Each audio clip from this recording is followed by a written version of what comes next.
Entonces, en Hebreos capítulo 10, versículos 26 al 30, dice el apóstol, porque si pecaremos voluntariamente después de haber recibido el conocimiento de la verdad, ya no queda más sacrificio por los pecados. El único sacrificio que a nosotros nos dio la inmortalidad, según de Timoteo 1:10, que Dios ha sacado a luz la vida y la inmortalidad para el alma, mediante el Evangelio, mediante la muerte de Cristo por nuestros pecados, ¿verdad?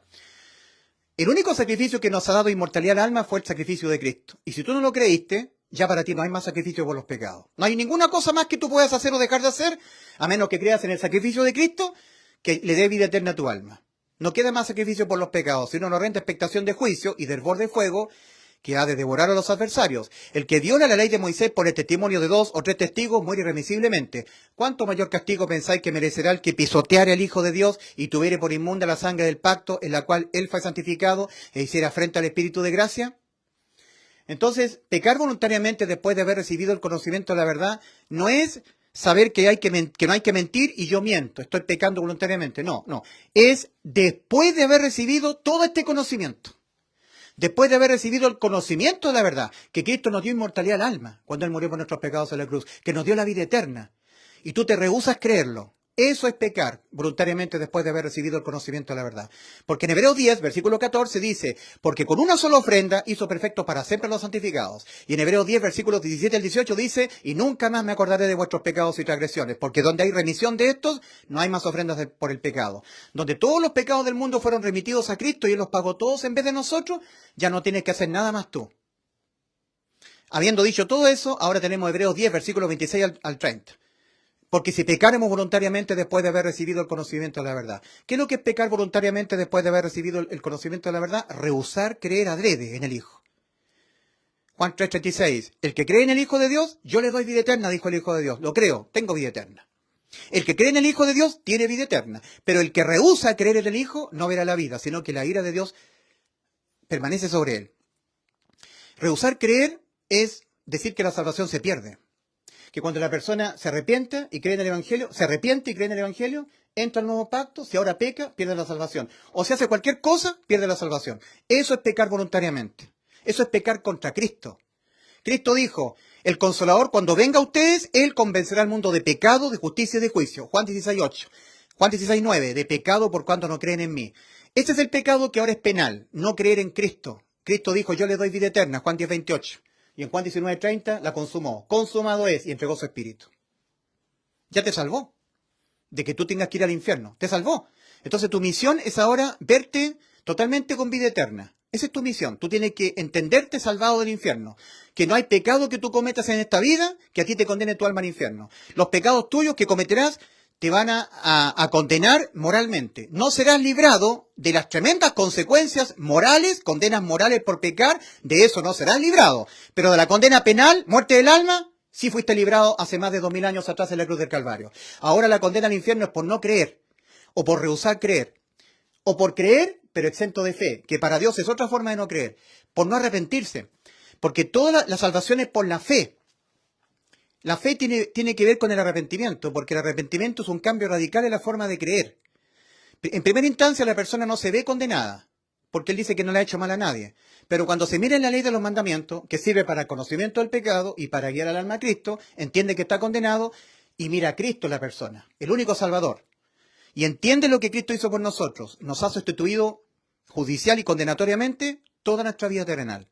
Porque toda nuestra vida terrenal nos será imposible nunca pecar. En Eclesiastés 7:20 dice, ciertamente no hay hombre justo en la tierra que haga el bien y que nunca peque. No existe el justificado por la fe que nunca peque. Y al pecar, estando vigente la ley en el aspecto penal, muerte del alma. Pero Cristo abolió la ley en el aspecto penal. ¿Por qué? Porque cuando a Cristo le fueron cargados las infracciones de todas las almas del universo, del mundo, dejó sin sentido que la ley, en el aspecto penal, siguiera vigente. Por eso la abolió penalmente, pero la dejó vigente moralmente. Ahora el pecado trae consecuencias morales, ya no penales. Pero si tú no crees que Cristo te salvó, te traerá consecuencias penales porque invalidarás lo que Cristo hizo por ti por no creerlo con fe. Está llamando a Cristo mentiroso. Y eso es lo que no tiene perdón penal hoy en día. Tratar a Cristo como un mentiroso o tratar al Padre como un mentiroso. Es por eso que en Juan 8, versículo 24, advierte Cristo y dice, por eso os dije que moriréis en vuestros pecados, porque si no creéis que yo soy, en vuestros pecados moriréis. O todos los pecados que tú los vas a cometer toda tu vida, Uno de ellos por sí solo igualmente te condena tu alma a la muerte eterna. ¿Los pagarás tú en el juicio, siendo lanzado al lago de fuego, al desamparo eterno, de día y de noche?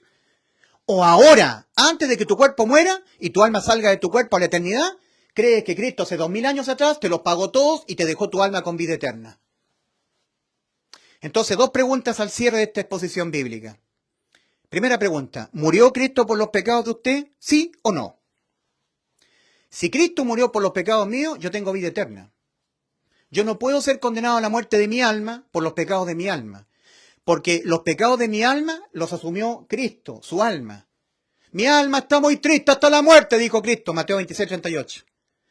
Y en Isaías 53:11 dice, verá el fruto de la aflicción de su alma y quedará satisfecho. ¿Cuál es el fruto de la aflicción del alma de Cristo? Mi alma salvada. Porque fue por sustitución, alma de Cristo en vez de mi alma. El alma que pecare se morirá. Mas el alma de Cristo fue condenada a la muerte en vez de nosotros. Y muerte eterna, Lo que pasa es que Cristo volvió a la vida. Cuando Cristo volvió a la vida, su alma había estado en muerte eterna, volvió a tomar su vida, y ahí consumó lo que el Padre le encomendó. En Juan 10, versículos 17 al 18, eso fue consumado. Cristo volvió a tomar su vida, tal como el Padre se lo había encomendado. El Padre le encomendó a Cristo poner su vida y volverla a tomar. Cuando Cristo volvió a tomar su vida, sabía que ya estaba todo consumado. La bendición que Dios le dio a Abraham. En tu simiente, es decir, en Cristo, todos los seres humanos serán salvos. Serán benditas todas las naciones de la tierra. Consumado. Supo que estaba consumado lo que Él nos prometió a nosotros en Juan 10:28. Yo le doy vida eterna. Consumado también. Y lo que el Padre le había encomendado, poner su vida y volver a tomar, totalmente consumado. Había vuelto a tomar la vida de su alma. Había vuelto a la vida física temporal. Y ahora se dispone a morir físicamente. Aún no había muerto del todo físicamente, porque entró desde la eternidad a un cuerpo que estaba a punto de morir agonizante, y el Señor, igual que una persona que vuelve a tomar su vida en una clínica, el alma estaba desdoblada y vuelve al cuerpo. Eso mismo aconteció en la cruz. Fe es convicción de lo que no se ve, pero que está escrito. Y en la cruz no se vería el alma de Cristo, sino que se vería su sangre, se vería su cuerpo, pero no su alma. Y la salvación es por la fe. Convicción de lo que no se ve, pero que está escrito. Y está escrito en el Salmo 22 que el alma de Cristo fue desamparada. Entró a la eternidad a estar existiendo de día y de noche, pero luego volvió a la vida.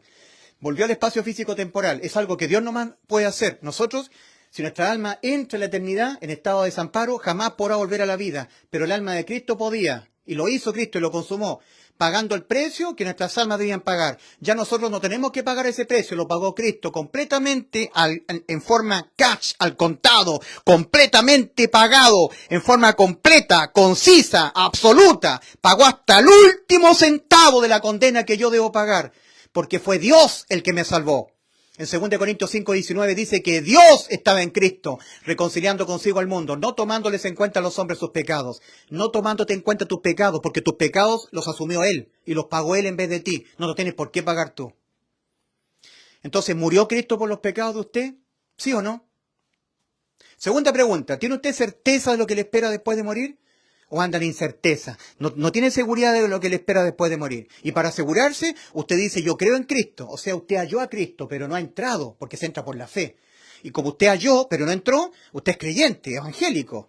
Y usted predica incluso del Señor. Pero para asegurarse, usted está asegurándose, dejando la tibieza. Usted está dependiendo de usted todavía. Está perseverando, cuidando de no pecar. Porque según usted, si peca, pierde la salvación. Está perseverando, está cuidando la salvación, porque dice en Hebreos 2, versículo 3, ¿cómo escaparemos nosotros si descuidamos una salvación tan grande? No, pero está mal traducido Hebreos 2:3. No es si descuidamos ahora, es habiendo ya descuidado, y eso se lo está diciendo el apóstol Pablo a los hebreos. ¿Cómo escaparemos nosotros habiendo descuidado una salvación tan grande? Por eso es que hay que ir a los textos originales, ¿verdad? Hebreos capítulo 2, versículo 3. Habiendo.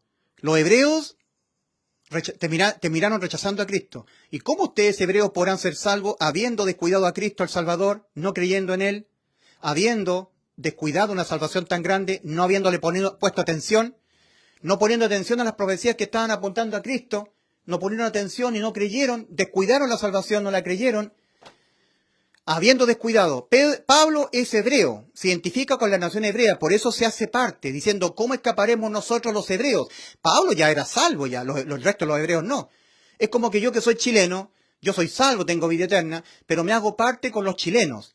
Y yo digo, compatriotas chilenos, ¿cómo escaparemos nosotros habiendo descuidado una salvación tan grande? Yo soy salvo, pero ustedes no. Pero como soy chileno, me hago parte diciendo cómo escaparemos nacionalmente, como nación hebrea. ¿Cómo escaparemos nosotros habiendo descuidado una salvación tan grande?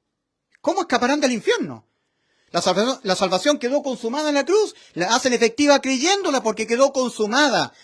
Consumar es cuando algo se quema completamente y ya no se puede volver a quemar, porque está consumado. Ya no, tú no tienes que ser salvo, ya fuiste salvado. Tienes que creerle a Cristo que cuando tú pecas, nunca más vas al infierno. Porque aquel que fue condenado a la muerte de su alma en vez de la tuya por tus pecados fue Cristo. Y nadie, en justicia, y Dios es justo, es condenado 2 veces a la muerte por los mismos delitos. Y un pecado por sí solo es un delito de pena de muerte eterna para el alma. Uno por sí solo, independientemente de los demás. Y todos los cargó Cristo y todos los pagó. Y nunca los puedes pagar tú, porque nadie paga 2 veces por un mismo delito, en justicia. Y Cristo supo todos los pecados que tú y yo los vamos a cometer hasta que nos muramos, porque Cristo se mueve en la eternidad. Por eso que Cristo habla en pasado. Mas Jehová cargó en él el pecado de todos nosotros. Pero si Cristo todavía no había venido, ya lo hizo ya. Verá el fruto de la aflicción de su alma y quedará satisfecho. Ya lo hizo. Dios mío, ¿por qué me has desamparado? ¿Por qué estás tan lejos de mi salvación y de las palabras de mi clamor? Dios mío, clamo a ti de día y no respondes, y de noche no hay para mí reposo. Eso lo dijo Cristo 900 años antes de que Cristo viniese al mundo. Lo dijo el rey David. El Salmo 22 fue escrito 900 años más o menos antes de la venida de Cristo. Y el profeta Isaías habló 700 años antes de la venida de Cristo al mundo. Porque Dios estaba hablando a través de estos hombres, lo que ya para Dios había sido completamente consumado. La salvación de tu alma ha sido completamente cancelada, pagada, completamente consumada. Cristo pagó íntegramente el precio en rescate de tu alma y de mi alma. Si yo peco, si yo soy tibio, si yo hago cualquier cosa ahora o dejo de hacer algo bueno o hago algo malo, lo que sea, ya lo pagó Cristo. Cristo prometió darnos vida eterna y la consumó en la cruz. Vida eterna. ¿Qué significa vida eterna? Existir siempre en estado de vida. Nunca existir en estado de muerte. Nunca. Vida eterna. ¿Qué es lo que es inmortalidad? Que el alma no puede ser condenada a la muerte. Por ningún pecado, por ninguna tibieza, por ninguna cosa mala que hagamos. Todo lo que nosotros hacemos en nuestra vida, todo lo que nos condenaba al infierno, pagado por Cristo en la cruz. Por lo tanto, nosotros tenemos vida eterna. No creerle a Cristo es lo que condena. Habiendo dicho Cristo, yo le doy vida eterna, Juan 10:28. Habiéndola consumado en la cruz, consumado es, Juan 19:30, lo que condena ahora es no creer en Cristo. Juan 3:18, Cristo dice, el que en él cree, Cristo está hablando acerca de sí mismo, es decir, el que cree en Cristo, el que en él cree no es condenado. Pero el que no cree ya ha sido condenado. ¿Por qué? Porque no ha creído en el nombre del unigénito Hijo de Dios. No porque es un tibio, no. No porque es una persona que no guarda santidad, no. No porque es una persona que no cuida la salvación, no. No porque es una persona que no persevera, no. Porque no ha creído. Si ya la consumó Cristo en la cruz y tú no le crees a Cristo que ya te salvó. No te entiendes con vida eterna por lo que Cristo consumó en la cruz por ti. Eso es lo que te condena porque tú estás tratando a Cristo como un mentiroso. Estás tratando al Padre como un mentiroso. Y tú no te puedes ir al cielo tratando a Cristo como un mentiroso, tratando al Padre como un mentiroso. Eso es lo que no tiene perdón de Dios. Ahora, el Señor dijo, Juan 8:24, por eso os dije que moriréis en vuestros pecados, porque si no creéis que yo soy, en vuestros pecados moriréis. O los pagas tú, o los pago yo. Y los pecados, cada uno de ellos, penalmente se pagan con la muerte del alma en el lago de fuego. Entonces, ¿los pagas tú? ¿O tú crees que te los pagué todos yo en la cruz y así te di vida eterna e inmortalidad para tu alma? Tú lo decides. Tú sabrás decidir lo que tú quieres creer. Ahora el Señor dice, el que no creyere en el Evangelio será condenado. O sea, el ser humano se va al infierno por no tener seguridad que al morir va al cielo. Porque Cristo nos vino a dar seguridad de vida eterna. Primera de Juan 5:13. Estas cosas os he escrito vosotros que creéis en el nombre del Hijo de Dios para que sepáis que tenéis vida eterna.